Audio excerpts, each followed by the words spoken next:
Hey guys, thanks for tuning in. So I have just hit my 1 month surgiversary from my vertical sleeve gastrectomy revision.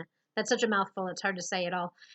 So lots going on because I went 2 weeks this time without making a video. So let's get into my topics.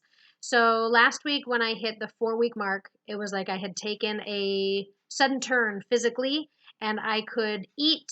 The pain I was having in my esophagus had subsided.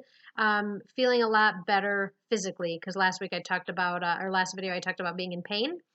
The only thing is, I did have some bad like mental and emotional stuff going on, but I will save that for the end of the video once I get into my other topics. First, I'll do the numbers. So, week 4, I lost 3 pounds. Week 5, I lost a pound and a half. So, I am down to 175. I have lost 27 pounds in 5 weeks since my surgery, and I have lost 40 pounds since my when I first requested the revision back in October. So that's 40 pounds in about 7 months. So I actually got my hair cut at the perfect time. I did it like at the 2 week mark because when people see me, they're noticing that something different, but they didn't really know what it was.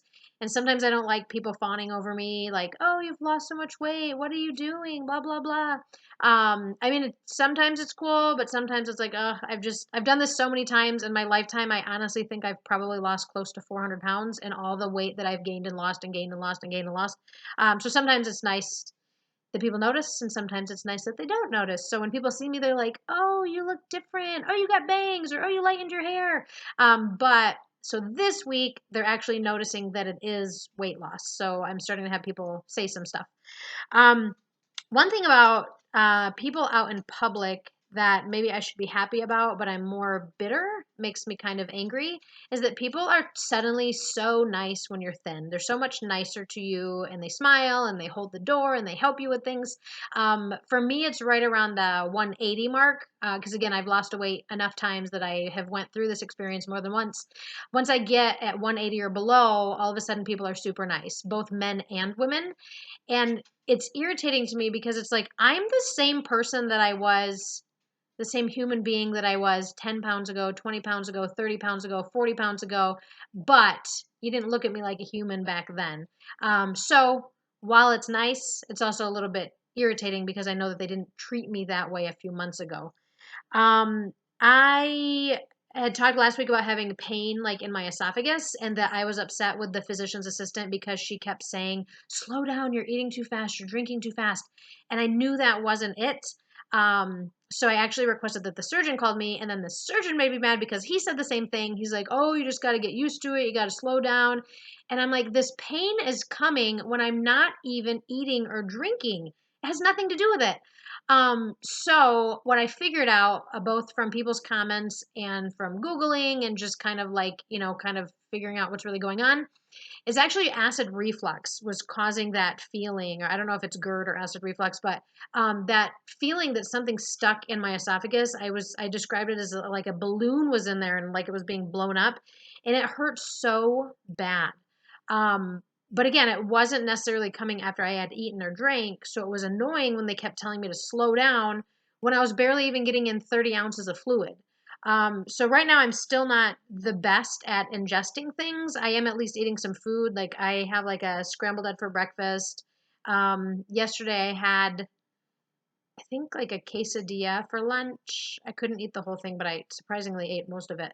I've been drinking a bit of pineapple juice, water, anything sugary. I just don't want it. I honestly, this is terrible, but I'm not even having my protein drinks right now. Like I tried adding a unflavored one to some coffee, which it actually tasted really good.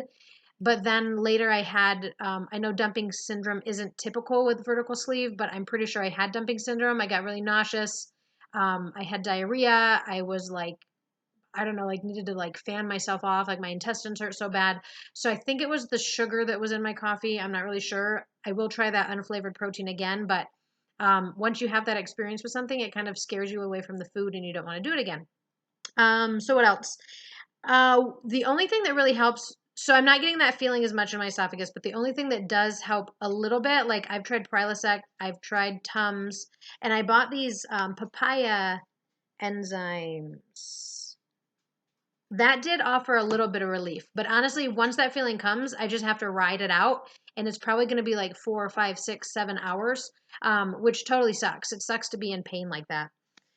Um, so I wanted to talk about a more serious topic, and that is suicidal thoughts and suicidal attempts and self-harm after weight loss surgery. I didn't really realize it was a thing until last week when I was having some suicidal thoughts. So, I'm not suicidal, so don't worry, you don't have to call anybody, but I wanted to come on here and talk about it in case anybody else was experiencing it so they knew what to do.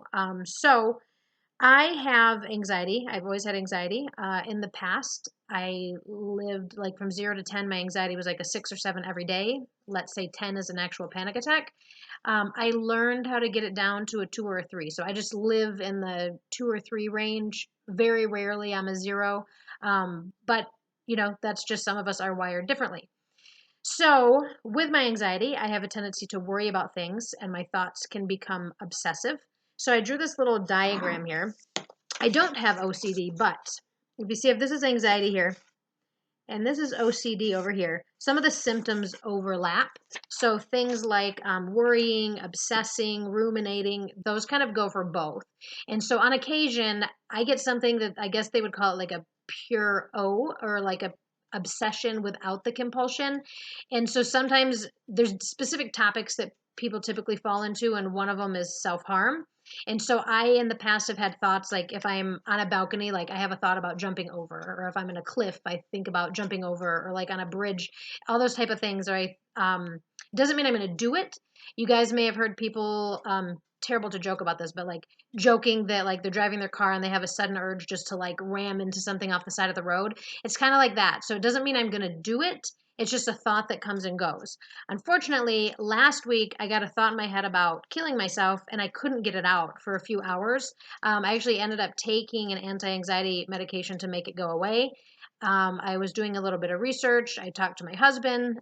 So I did some positive affirmations. I did some like CBT, self talk. So I was really like working my tools, and luckily it went away. But I wanted to address this because I was doing some reading during that time, and that's part of my obsession. I guess that would be the compulsion part, is that I start researching. Um, I was reading that suicide rates and self-harm rates are high in people after they've had weight loss surgery, and I didn't know that. And so they speculate it's because there's like these huge life changes, relationship changes, you look really different. That's not the case for me. Like I've done this enough times that I'm really not phased by a huge weight loss. My relationships are not changing, but I think everybody in my life has probably seen me go up and down so many times with my weight. But I don't know what happened that day, but I really got stuck with it. I couldn't get out of my head, and I was actually scared, like, oh my God, is this going to be my life? Like, am I going to have these suicidal thoughts? And even to be honest, the GERD, or the acid reflux, the pain is so bad that I even had some suicidal thoughts a few weeks ago when I had posted about it. But again, they were fleeting, like it came and went. But it's like the pain is so bad. It's like, oh my God, I just want to die. Like I can't live like this if nothing's going to make it go away. But nothing like that was going on that particular day. I felt good physically. I don't know if it's because of the lack of nutrients, lack of protein, being dehydrated. I don't know what set it off, but it really sucked. So if anybody is going through that, and if you tuned into the video specifically for this, I say talk to someone. Talk to your doctor, talk to a friend, talk to a therapist, do some journaling, read some positive quotes and affirmations. There is a suicide hotline number that I'll put below. So yeah, just know that just because you have the thought doesn't mean you're going to do it, doesn't mean you have to do it. I guess that's all for this week's video. Thanks for tuning in, guys. Have a good one.